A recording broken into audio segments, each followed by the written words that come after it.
Hickok 45 here with a couple of pythons.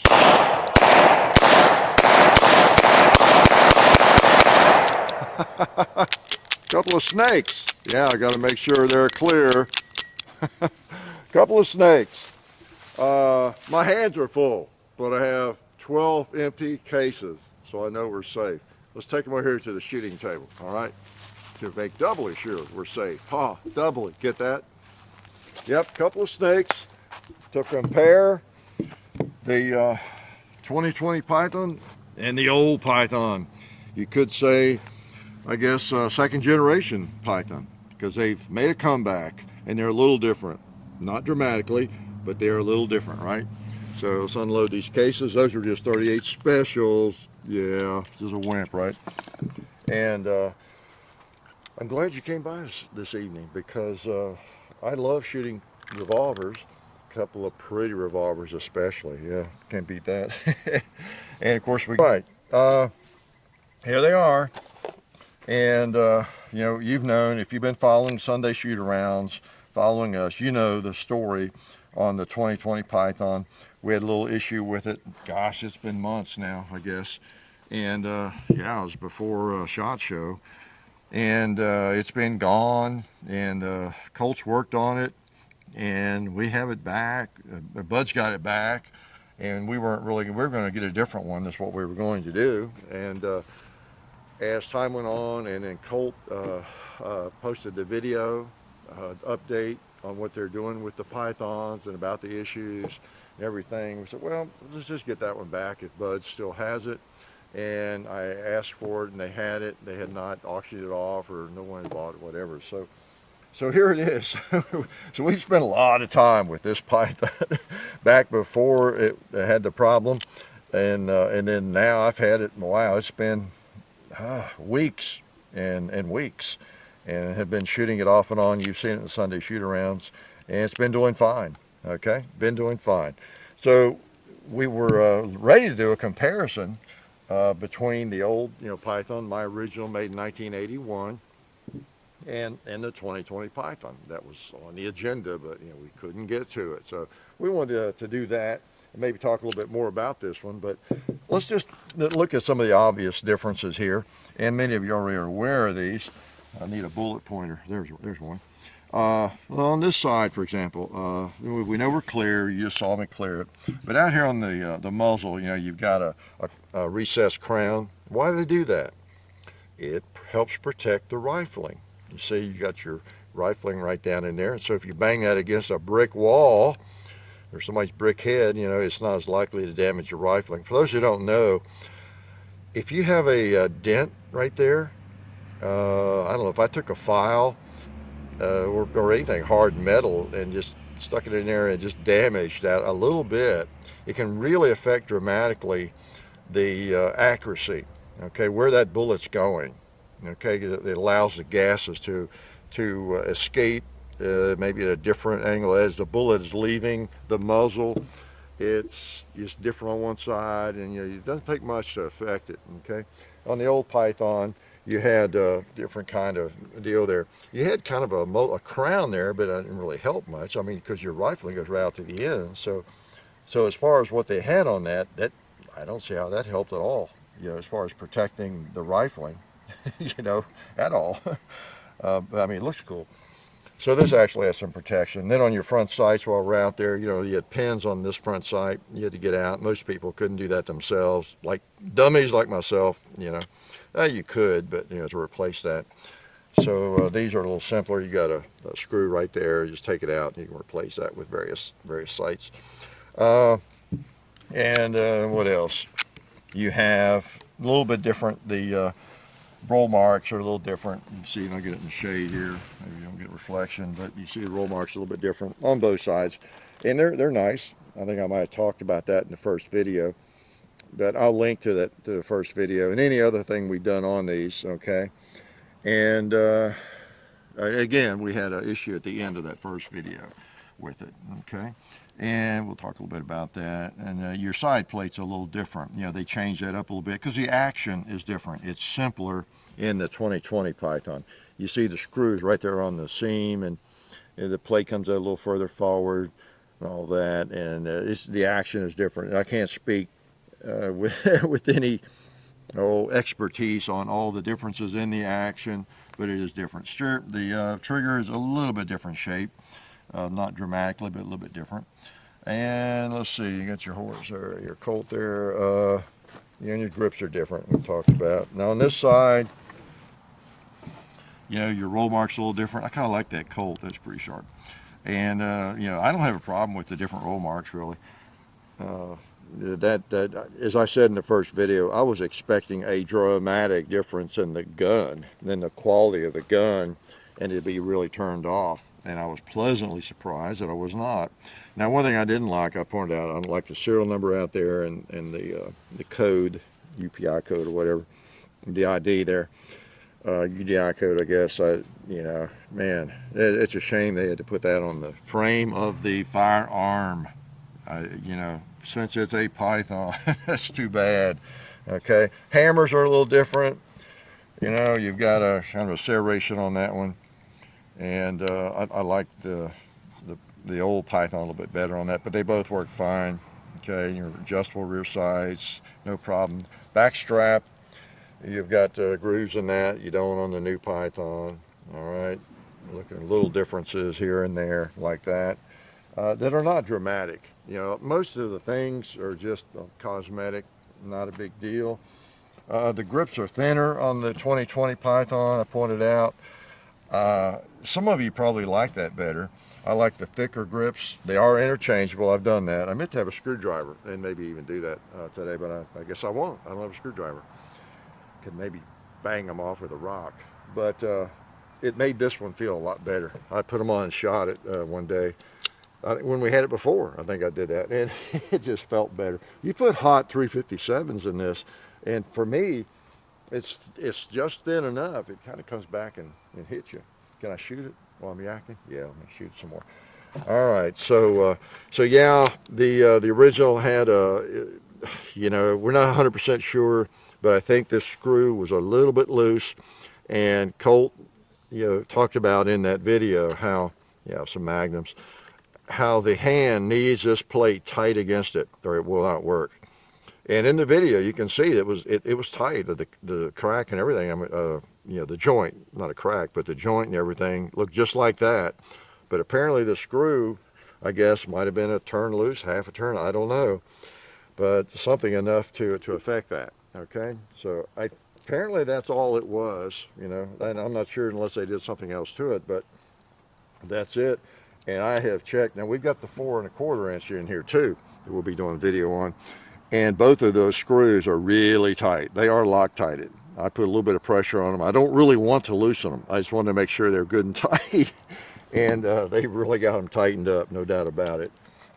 And so this thing has not had any issues with it. I've been shooting it. You've seen me shoot it, I think, in the Sunday shoot around. And I don't know if I had it out during one of those or 2 of those recently.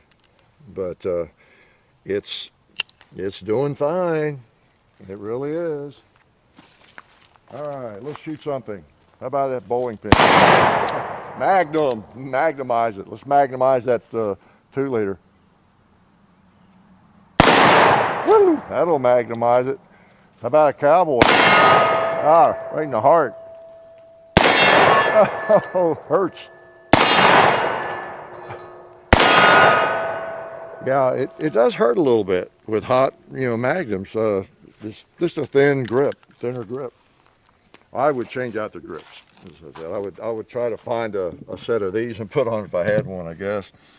So yeah, those are the big differences. Again, the action is different. They simplified the action, and that's one of the attractions to me. Ironically, we had trouble with the action, but again, apparently it was a simple fix, a simple issue. All right, and that's good news.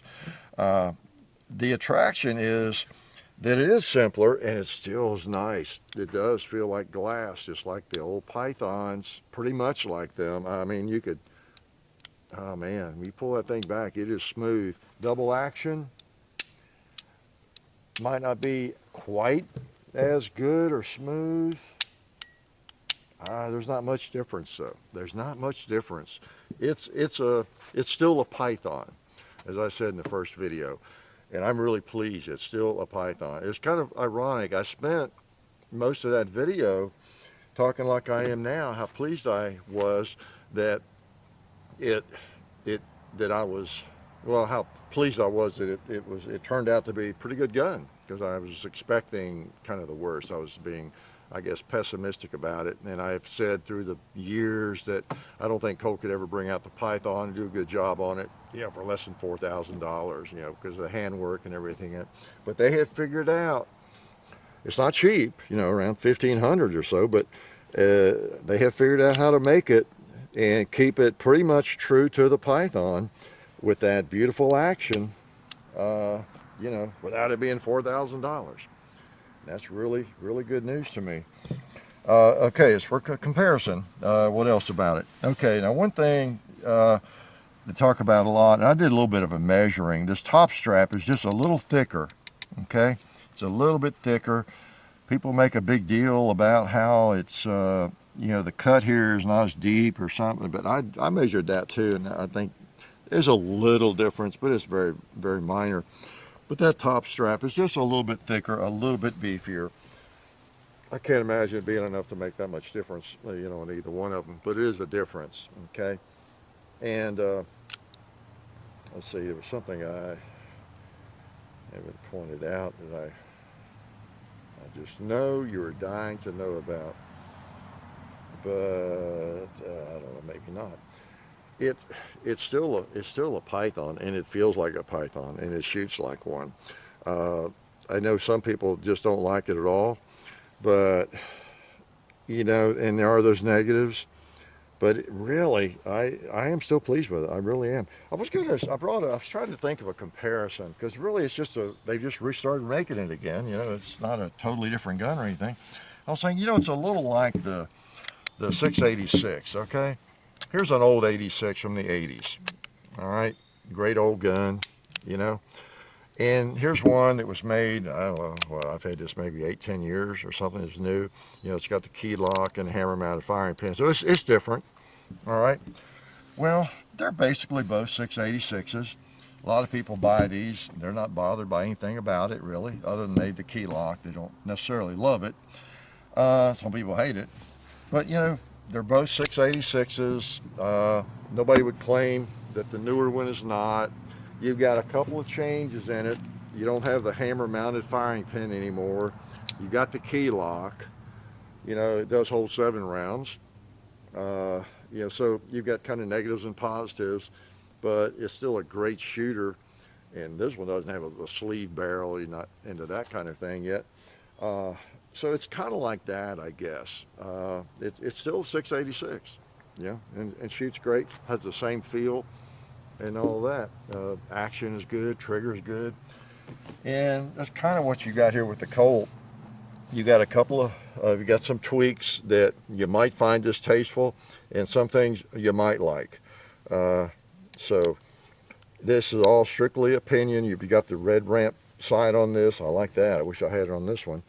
So there's some things that are a bonus, on this new one. And I do consider the action a bonus. I don't know how much of a myth it is. I've heard most of my life, shooting life, that the Python actions could get out of timing if you shoot them a lot, and that you got to get them to a good gunsmith, knows how to work on a Python. And they're like a race car and all that. Now, I didn't really shoot any enough to have that happen, but I remember I've had several. I remember having one or two where the cylinder didn't seem to, the timing didn't seem to be 100% on, okay?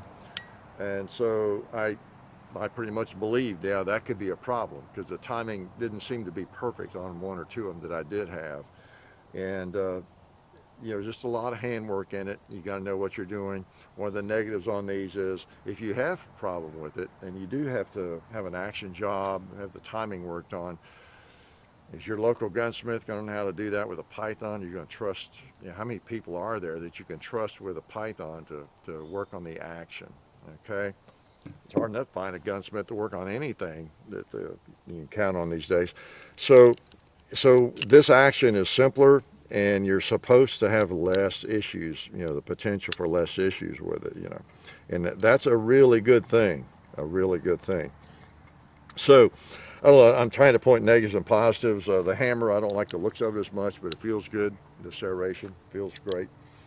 But of the two, of course, you got a big difference in money, right? Because one like this is going to run you, depends on the year it was made, but it's going to run you maybe twice as much as the 2020 Python, all right?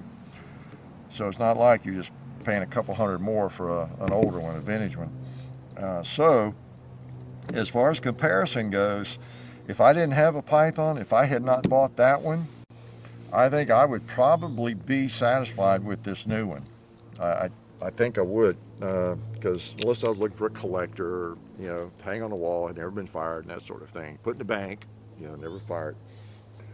But as a shooter and as a firearm that is pretty much true to the Python, excuse me, I kind of like it. So there you go. Let me shoot them both one more time, and then I'm gonna kick you all out of here. How's that? We're gonna do a separate video on the 4-inch one, but you know, same thing. It feels good. I've been shooting it, and I'll shoot magnums. How's that? Let's put magnums through both of them. Make sure they work. Make sure they still work. I'm not gonna shoot mine a lot, you know, because it is a vintage gun, and it might have a sensitive action. Who knows? Yeah, beautiful, beautiful guns. They really are. I still prefer the Smith, the cylinder latch style, and you know, things about the Smith. If I were going to a revolver competition, I would take a Smith, because I used to compete some with revolver, and I took a Smith 686 and a 625, yeah, too. All right, so we've got magnums in them both. Let me see if I can tell the difference. Now the sights are probably on a little differently here, but let's just shoot them both. I will get more pain from this one, there's no doubt about it. So will the hog. All right, Mr. Hog, you're gonna get some pain. Let's shoot double action on something like the hog. Well, let's see if we can hit the gong. I think there's a round left, right? All right, so that one hit the gong. It's gong worthy. Let's try this one now. Let's put a couple on the hog.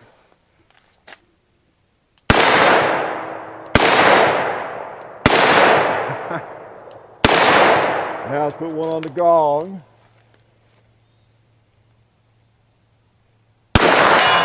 All right, I think we have another round. There's an orange 2-liter hiding right there. And there's a plate. No, there's not. So they both shoot fine. This one doesn't hurt me as much because they got a lot of meat back there on the grips. I think there's probably something I forgot, but those are basically the differences. It's easy to, you know, if there's something else you're worried about in terms of how they're different, you know, whether it's a sight or something, it's easy to find that information. But that's kind of it. And I'll have to say, you know, despite the problem we had, I still like the firearm. Apparently Colt has fixed it. You can look at the video they posted on that, and what they've done, they changed out the mainspring as well. I think they put, because some people were having light strikes with the early models, and they changed that, beefed it up just a little bit. Supposedly you still have 7 to 9 pound, I think, double action pull.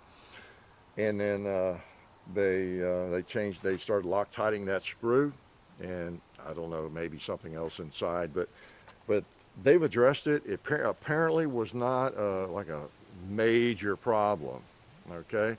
And they were able to get right on that. And I have not noticed, I don't search the web for it, but I've not noticed a lot of people having problems with them now. I really haven't. Even then, it was just a few of us, okay? And this is an early number. This is 2014. So I guess that's the 14th one. I know it sounds stupid, but I mean, I guess it is. I guess they started out at 2000. I don't know. So this is a very early one, okay? And apparently you're safe to buy a Python now. It's safe to go out of the house now. and buy a Python. It really is. And it may have been for a long time. And so maybe it's a good thing that some of us, and even if it was not that many, if it was just 20 or 30, that had some of those issues, because apparently they quickly addressed it, just like SIG did with the problems on the P365. You know, we always use that as an example. And now it's hard to find anybody that's having trouble with them. I'm sure you're out there, somebody is. But they addressed those issues pretty quickly. And as you know, we expected they would. And you know, so apparently it's safe to buy a Python. And I will have to say that, let me get the empties out of this one. That's one holding both up. Okay, they're both clear. They're beautiful guns. You might be a Smith person. You might hate revolvers, but they're great shooters, and they're beautiful guns. They're very smooth, both of them. And in my opinion, it's still a Python. It really is, even though it has a couple of distasteful characteristics. It is still a Python in just about every way, is my opinion. Okay, for whatever that's worth. So I like them, and I'll probably shoot some more if you all get out of here. All right, life is good. Oh yeah, that's better. This is a great gun for defense. Oh hey, didn't see you guys there. While I've got you here, I want to remind you of our friends over at Talon Grips and Ballistol. Talon Grips makes grips, can you believe it, for all different types of firearms. You can get rough texture or more of a rubberized texture. It just sticks right on there. You know, really affordable, really cool option to improve the grip for your handguns or rifles. So please check them out at talongungrips.com. You'll be glad you did. And also Ballistol. Dad has been using Ballistol for many years. It's a cleaner and a lubricant, and it's non-toxic.